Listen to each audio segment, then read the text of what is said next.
Halo semuanya, perkenalkan nama saya Naraji Vandra, NIM G00231127, jadi kelompok SGD A3.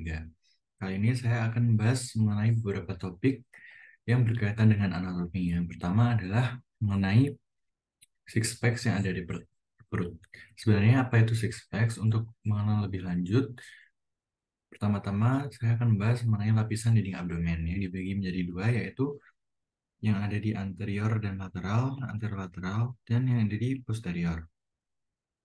Dibagi menjadi dua karena memang yang di posterior ini cenderung berbeda dengan yang ada di anterolateral. Yang pertama adalah di anterolateral. Di lapisan paling superficialnya adalah kulit atau skin, yang merupakan struktur yang melekat dengan struktur di bawahnya dengan longgar, kecuali di umbilikalis. Di sana kulit akan didorong masuk membentuk jaringan parut. Kemudian yang ada di lebih dalamnya adalah fascia superficialis. Yang fascia superficialis ini, jika ini adalah umbilikalis, di atas umbilikalis fascia superficialis merupakan jaringan lemak atau jaringan seputan yang merata berbentuk lemak. Sedangkan di bawah umbilikalis cenderung membentuk dua lapisan karena terjadi perkuatan eh, perkuatan serabut kolagen dan serabut elastis di bagian paling profunda dari lapisan subkutan itu. Sehingga nantinya akan terbagi menjadi dua lapisan. Yang lebih superficial ini adalah fascia Camper. Fascia Camper seperti dengan fascia Camper merupakan eh, jaringan seputan yang berisi lemak-lemak, sedangkan fascia Scarpa cenderung lebih tipis dan merupakan jaringan mukosa tipis yang terdiri dari kolagen dan elastis. Kemudian yang lebih dalam lagi adalah fascia profunda. Fascia profunda ini melapisi dan membagi di antara tiga muskulus yang ada di kafum abdomen ini. Karena membagi tiga otot, jadi fascia profunda ini juga dibagi menjadi tiga bagian, yaitu ada di superficial yang membagi antara fascia scarpa dengan musculus externus abdominis, musculus obliquus externus abdominis, kemudian bagian intermediate yang membagi antara musculus obliquus abdominis externus dengan musculus obliquus abdominis internus, dan yang terakhir bagian deep membagi antara musculus internus abdominis dengan musculus transversus abdominis. Kemudian lebih dalam lagi ada musculi at aponeurosis. Karena muskulusnya sangat banyak dan aponeurosisnya juga, maka akan kita bahas di bagian yang nanti. Langsung move on ke bagian yang lebih superficial lagi, maaf, yang lebih profunda lagi adalah fascia endoabdominal atau fascia transversalis. Kemudian lebih superficial lagi ada fascia ekstraperitoneal. Seperti dengan fascia superficial, ini juga terdiri dari jaringan lemak. Dan yang paling profunda adalah fascia, bukan, adalah parietal peritoneum atau peritoneum parietal. Merupakan satu dari dua jenis peritoneum. Yang satunya adalah peritoneum viscerale. Peritoneum parietale ini membungkus organ-organ yang ada di kafum abdomen. Kemudian yang di bagian posterior adalah sebagai berikut. Yang pertama, bagian paling superficialnya masih sama seperti yang ada di anterolateral, yaitu kulit.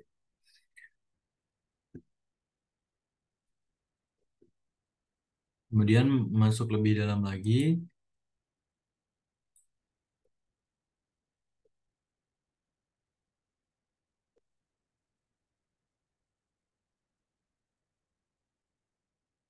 adalah fascia superficialis dorsi.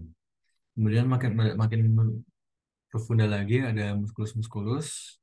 Kemudian makin profunda lagi ada fascia extraperitonealis yang juga merupakan jaringan lemak seperti yang ada di anterolateral tadi, dan paling dalam sama juga adalah peritoneum parietal. Itu dia lapisan dinding abdomen, lanjut ke sistem otot yang ada di abdomen. Eh, Regio anterior dari cavum abdomen, otot-ototnya dibagi menjadi dua, yaitu flat muscle dan vertical muscle. Untuk flat muscle ada tiga, yaitu musculus transversus abdominis, musculus obliquus abdominis externus, dan musculus obliquus abdominis internus. Untuk musculus obliquus abdominis externus, dia serabut-serabutnya membentuk huruf V, atau yang juga bisa disebut dengan ke arah inferomedial, sedangkan yang musculus obliquus abdominis internus dia serabutnya membentuk huruf A atau ke arah supranomedial. Dan externus obliquus externus muscle ini letaknya lebih superficial dibandingkan internal obliquus. Kemudian yang lebih profunda lagi dan yang sekaligus terakhir dari flat muscle di cavum abdomen adalah transversus abdominis muscle. Oke, move on ke selanjutnya adalah vertical muscle. Terbagi menjadi dua, yaitu musculus rectus abdominis dan musculus pyramidalis. Musculus rectus abdominis ada di bagian depan. Nah, ini dia yang membentuk bentuk six packs yang ada di perut kita. Jika otot ini dilatih, maka otot ini akan mengembang lebih banyak lagi. Untuk satunya lagi adalah musculus pyramidalis. Ini merupakan otot yang sangat kecil yang ada di bagian cavum abdomen dan hampir ke bagian pelvis, cavum pelvicum. Dan musculus pyramidalis ini hanya ada pada 20% orang yang ada di dunia. Kemudian membahas mengenai origo dan insertio serta persyaratan dari muskulus-muskulus tadi. Untuk musculus obliquus externus abdominis, origonya ada di lembar-lembar musculus dari fascia externum 8 kostia terbawah dan berinsersio di labium lateral crista iliaca dengan persyarafannya oleh rami anteriores 6 nervis spinalis vertebra terbawah T7 sampai T12. Sedangkan obliquus internus abdominis muscle berorigo di fascia thoracolumbalis dan berinsersio di margo inferior 3 sampai 4 kostia terbawah dengan persyarafan yang sama tapi ditambah dengan L1. Transversus abdominis muscle origonya ada di fascia thoracolumbalis dan insersionya ada di ujung aponeurosis di linea alba. Persyarafannya oleh rami anterioris 6 nervis spinalis vertebra ke bawah T7 sampai T12 dan L1. Jadi sama dengan obliquus internus abdominis. Kemudian rectus abdominis muscle insersionya origonya ada di crista pubicum, tuberculum pubicum, dan symphysis pubica. Dan insersinya ada di cartilago costalis 5 sampai 7 dan plexus siphoideus dengan persyaratan yang sama dengan obliquus externus abdominis. Dan yang terakhir adalah musculus pyramidalis. Origonya ada di bagian depan pubis dan symphysis pubica dan insersinya di linea alba dengan persyaratan oleh ramus anterior T12. Kemudian di regio posterior otot-otot yang membentuk ada 4, yaitu musculus quadratus lumborum, musculus psoas major, musculus minor, dan musculus iliacus. Musculus psoas major origonya ada di fascia lateralis corpus vertebrae thoracalis 12 dan L1 sampai L5 dan berasal di torus anterior major femoris. Kemudian persyarafannya oleh rami anteriores L1 sampai L3. Sedangkan untuk musculus psoas minor origonya ada di fascia lateralis corpus vertebrae T12 dan 11 dan diskus intervertebralis terkait dan berinsersio di linea pectinata, apertura pelvis, dan eminentia pubica dengan persyaratan oleh rami anteriores L1. Kemudian musculus quadratus lumbarus origonya di processus transversus vertebrae lumbalis 5 dan insersionya di processus transversus vertebrae L1 sampai L4. Kemudian persyaratannya oleh rami anteriores T12 dan L1 sampai L4. Kemudian terakhir adalah musculus iliacus, origonya ada di 2/3 atas fossa iliaca dan berinsersio di trans minor femoris. Kemudian persyarafannya oleh nervus femoralis L2 sampai L4. Kemudian selanjutnya adalah rectum proprium. Ke topik kedua adalah mengenai rectum dan kanalis analis. Yang pertama mengenai rectum proprium.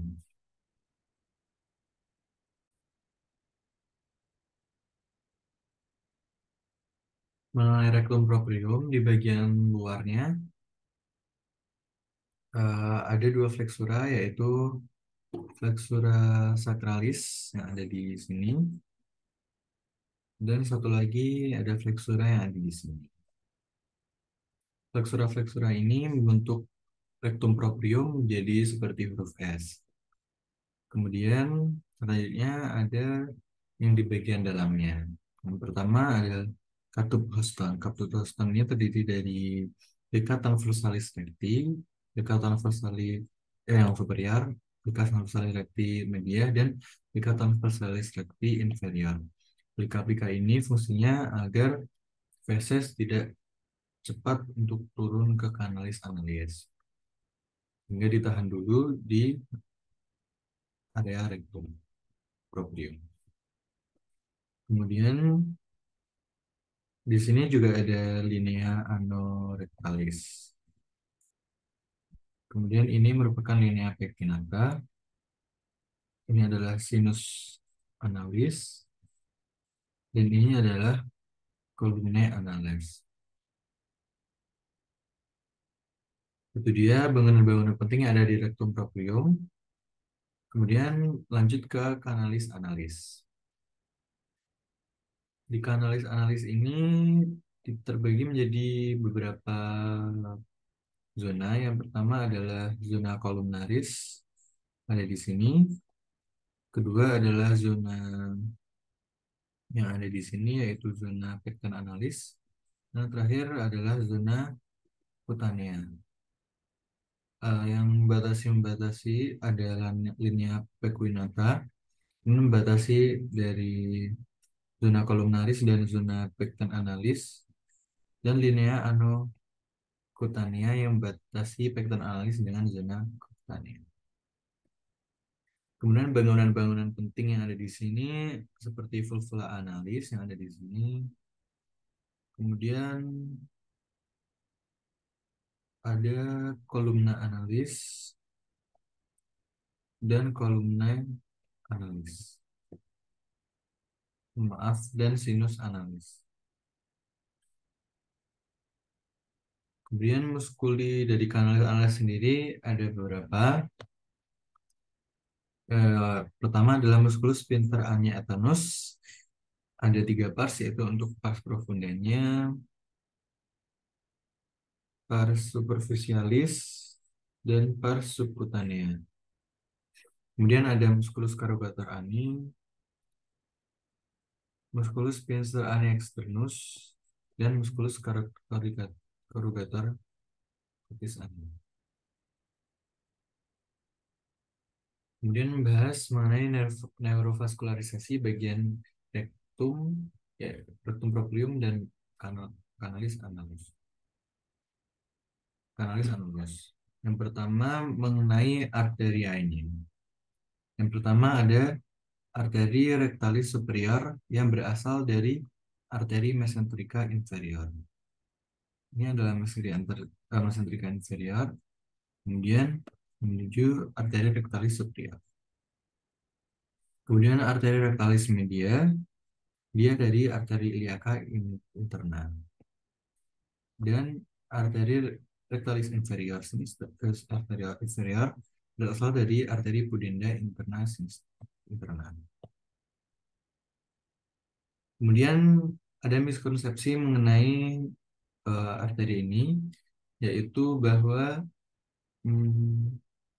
pasokan sepertiga dari rectum dan anus bawah ini dibilang dari arteri rectalis inferior, kemudian yang tengahnya dari rectalis media, dan paling atas dari arteri rectalis superior. Pandangan ini salah karena sebenarnya pasokan-pasokan darah oleh arteri ini pada setiap orang berbeda-beda seperti ini. Ini bagian anus dan ini rectum. Yang paling gelap ini adalah arteri rectalis inferior. Memang pada beberapa orang dia memasok adalah pada bagian paling inferior, tapi beberapa orang tidak ada sama sekali. Kemudian yang lebih terang ada arteri rectalis media. Pada beberapa orang memang di media, tapi juga ada yang di setengah, ada yang kosong sama sekali. Kemudian ada rectalis superior,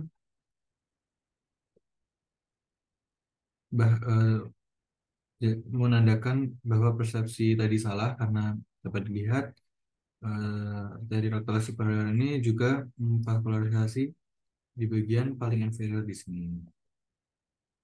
Kemudian lanjut ke bagian vena. Yang pertama adalah vena rectalis superior.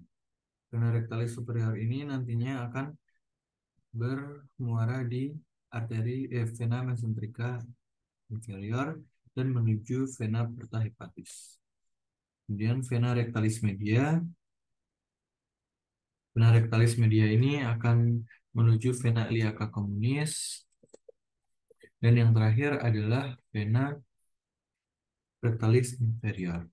Vena rectalis inferior akan ke vena pudenda interna dan menuju vena iliaca interna. Kemudian nantinya kedua vena rectalis media dan inferior ini akan sama-sama menuju ke vena cava inferior. Sehingga pada anal kanal, drainase vena yang terletak di atas linea pectinata akan bermuara ke vena porta, sedangkan yang di bawah linea pectinata akan berdrainase ke vena cava inferior. Kemudian mengenai inervasinya, untuk simpatis, inervasinya oleh nervus transmembralis.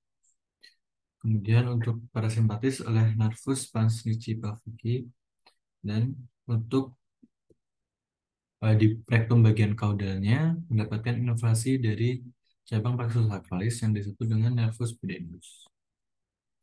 Kemudian ke topik selanjutnya yaitu mengenai peritoneum. Sebenarnya apa itu peritoneum? Peritoneum merupakan selaput yang melapisi dinding perut bagian dalam sebagai pembatas dari organ-organ dalam di perut. Dia dibagi menjadi dua, yaitu peritoneum parietal dan peritoneum visceral. Untuk peritoneum parietal merupakan lapisan yang melapisi bagian dalam dinding abdomen dan menjadi bagian dari dinding abdomen. Dan visceral merupakan lapisan peritoneum yang melapisi langsung permukaan organ viscera abdominis, baik sebagian permukaan organ maupun seluruh. Kedua lapisan peritoneum ini membentuk suatu rongga yang disebut cavum peritoneum. Ini dia peritoneum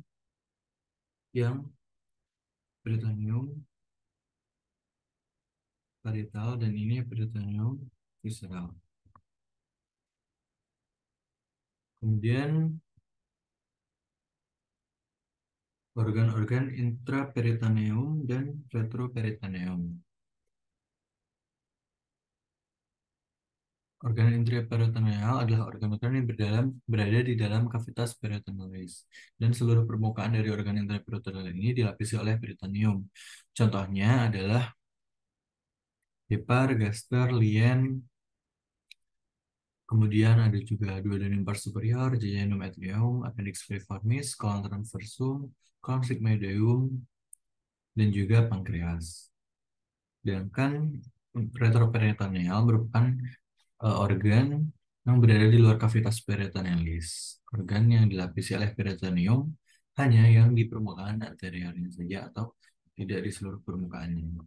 Contohnya adalah yang bisa disingkat dengan Sedgwicker, SADPUJKIR, yaitu suprarenal gland, aorta, duodenum kecuali pars superiornya, kemudian pankreas kecuali bagian kaudanya, ureter, colon ascendens, descendens, kidney, esophagus, dan rectum.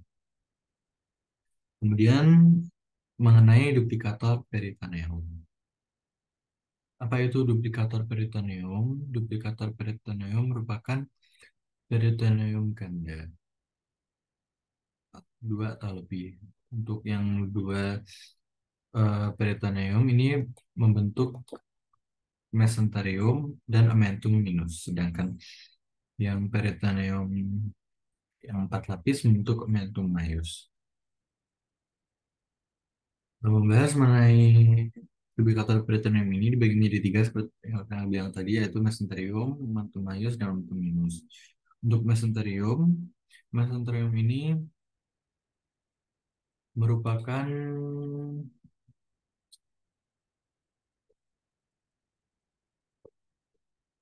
mesenterium ini merupakan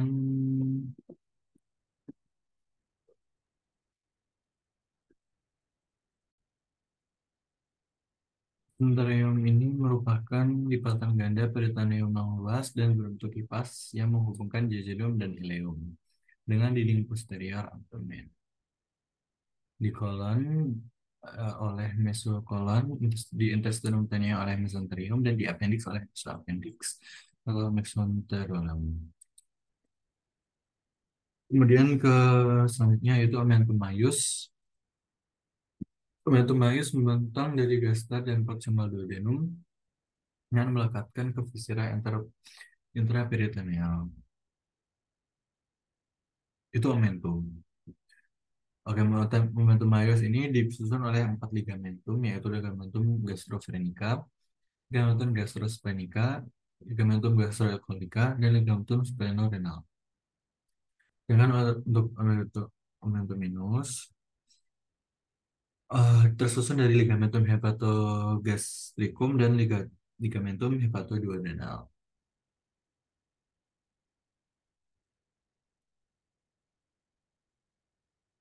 Ini dia momentum minus dan ini momentum maius. Kemudian membahas mengenai Greater sac, lesser sac, dan foramen Winslow. Apa itu Greater sac, lesser sac, dan foramen Winslow? Greater sac atau juga yang disebut dengan cavum peritoneum mayor menempati sebagian besar ruang di cavitas peritonealis, dimulai di superior pada diafragma dan berlanjut di inferior sampai ke dalam cavitas pelvis. Ini dia greater sac dari diafragma hingga cavitas pelvis. Kemudian untuk lesser sac sendiri merupakan subdivisi yang lebih kecil daripada cavitas peritonealis. Letaknya di posterior dari gaster dan hipan. Yaitu ini, atau juga disebut dengan omental bursa. Kemudian di antara lesser sac dan greater sac tadi disambungkan oleh suatu lubang yang disebut foramen epiploica. Ini dia foramen epiploica yang menghubungkan antara greater sac atau sulcus maius dan lesser sac atau bursa omental. Oke, jadi itu pembahasan mengenai tiga topik tadi. Terima kasih.